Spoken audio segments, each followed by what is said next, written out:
Welcome to the Obvious Leadership Podcast, where we dive into practical leadership insights that are, well, obvious.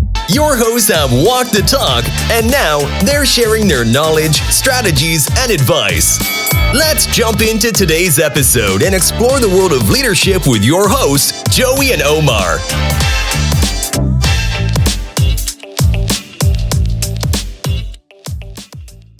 Hey guys, welcome to another episode of the Obvious Leadership Podcast. I'm your host, Joey, along with Omar. Hey guys. And so we wanted to talk about today, and we want to talk about leading and talking about, hold on, let me collect my thoughts here. Omar, you tell us what we're talking about. So we were just talking about this.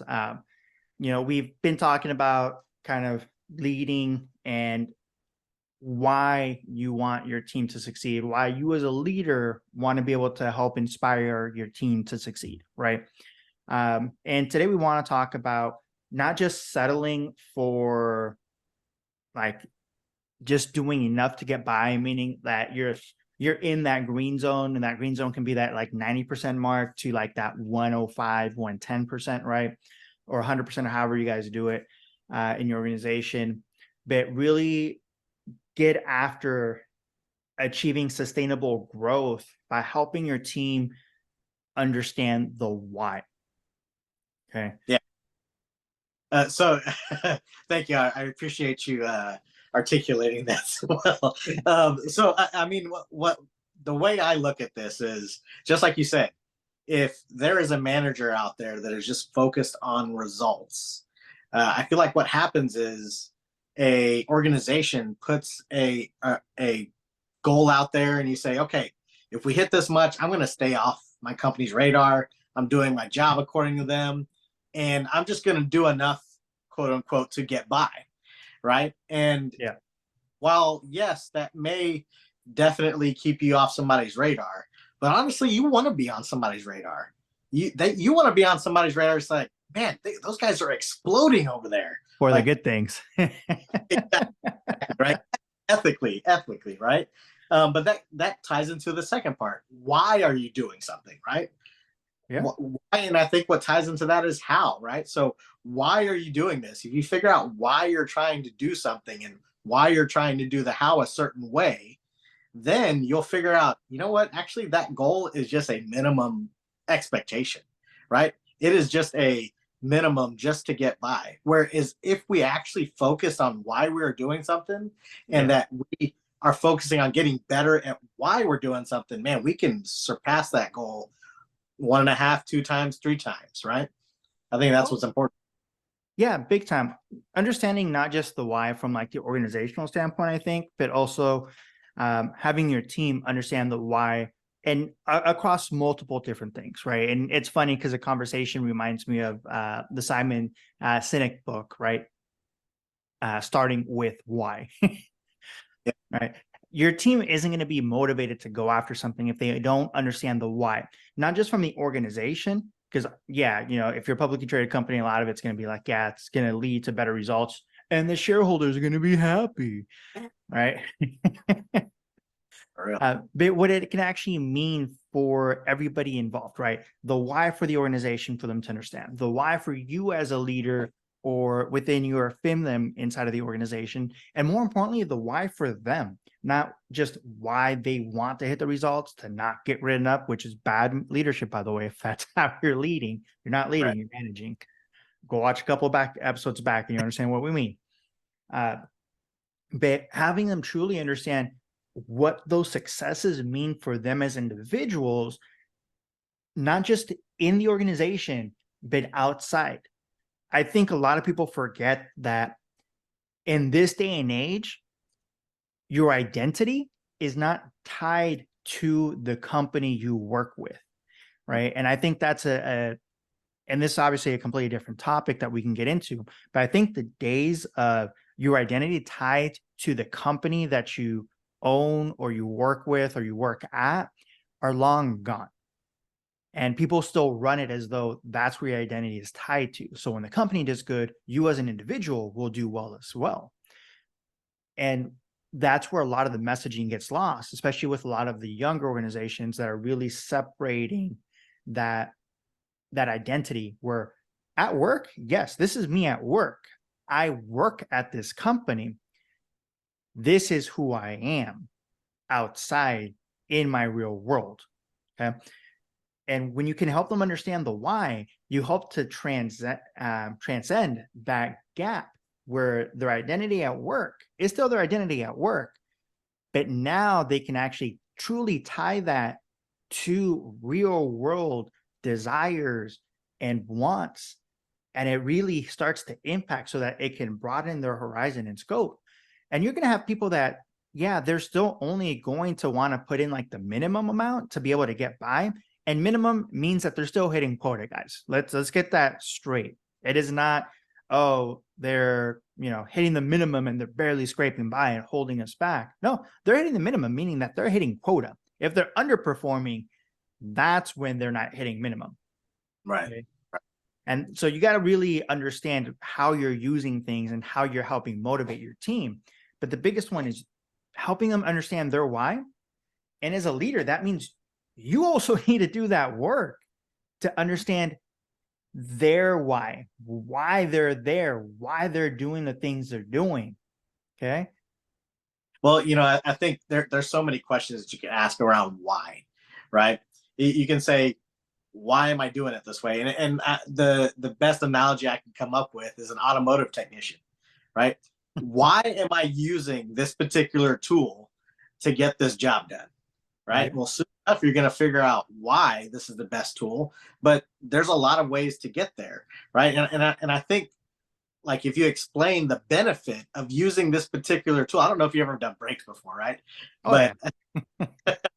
there's a specific tool to use when you have brakes, and I was like, oh, you don't need that. Like, I could do it by myself. Like, it doesn't matter. I don't need anything. And come to find out, like, it takes it from a 2-hour job down to maybe 30, 45 minutes. Yeah, and that C count, guys, is pretty important for the brakes if you don't know what we're talking about.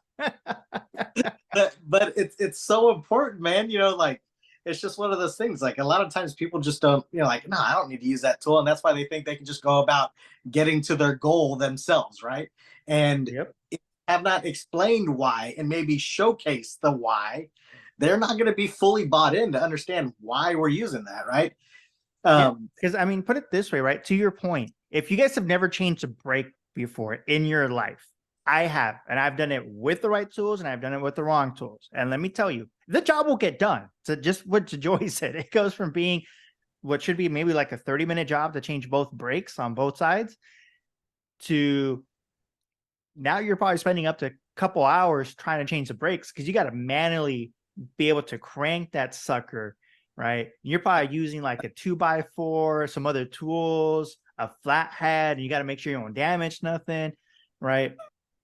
It sucks. Yeah. Okay. But at the end result's still the same. Your brakes are changed, right? Hopefully they stop well. That's a different topic.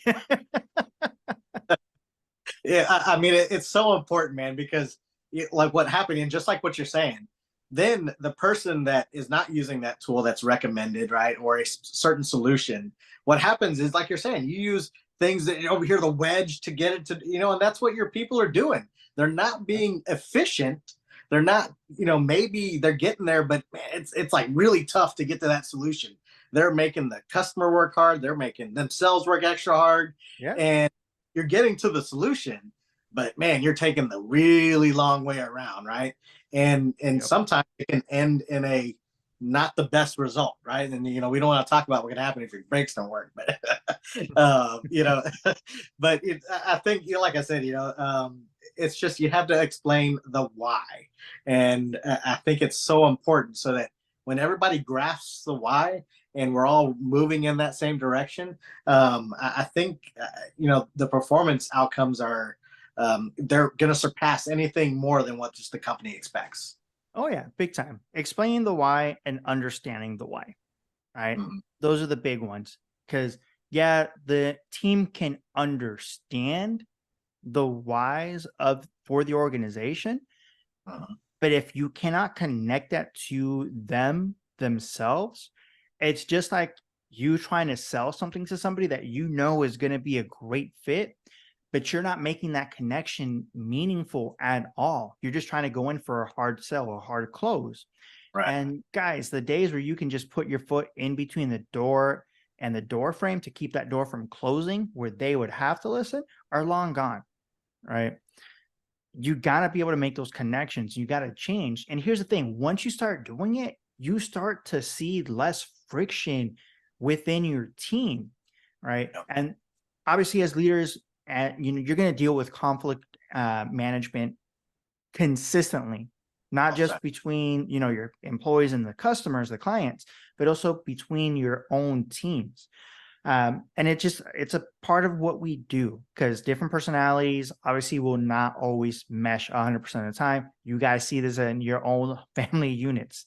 I don't care who you are. Even the Brady Bunch did. Okay. Marsha. But it's one of those things, right? Once you start seeing that, you will start seeing that transition happen, and they'll start clicking, and they'll be able to move faster, almost like water, where they just going with the flow and being able to take every single hit and still come out on top.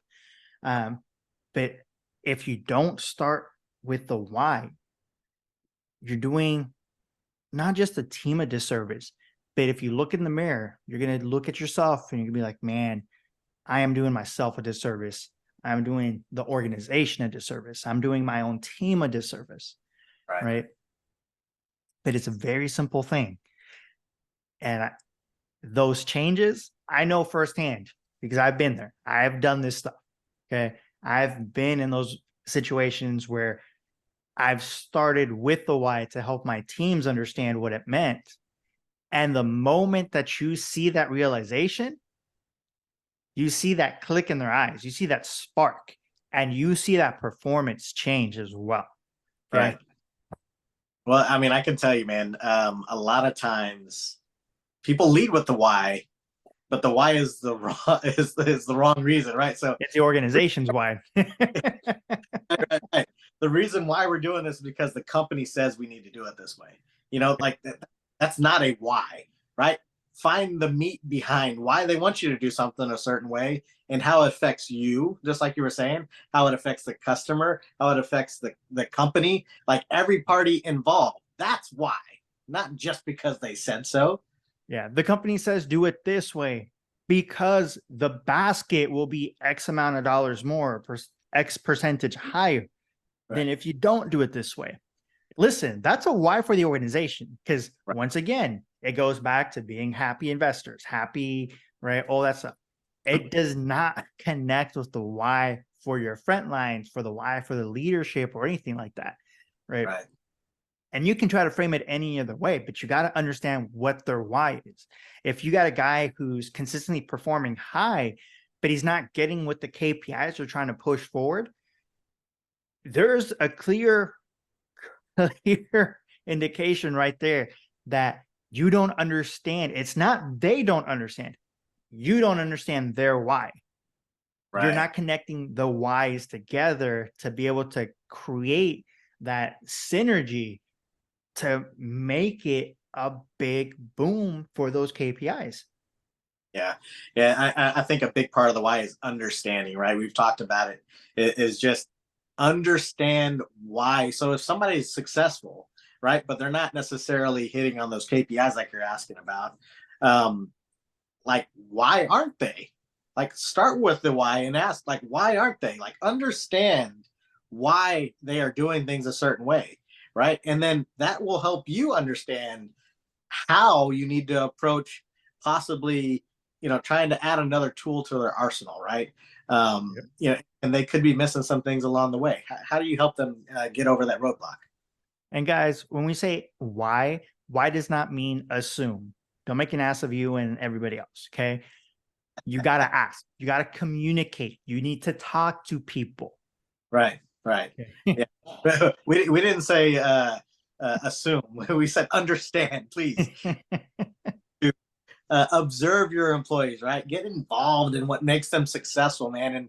And like I said, that's all part of the why, right? So we talked about implementing things, why you implement things, but also why are you successful? You have to be able to talk about those things. Oh, yeah. All right, guys. Thanks again for stopping by for another episode on the Obvious Leadership Podcast. Be sure to hit that like and subscribe button so that you don't miss any of these. Let us know in the comments what you guys thought about the topic today. Have a good one. And that brings us to the end of today's Obvious Leadership episode. Remember, every great leader starts with one step, and you're already on your way. Small changes lead to significant impact. Until next time, keep leading with purpose, and remember that leadership is the key to unlocking extraordinary results.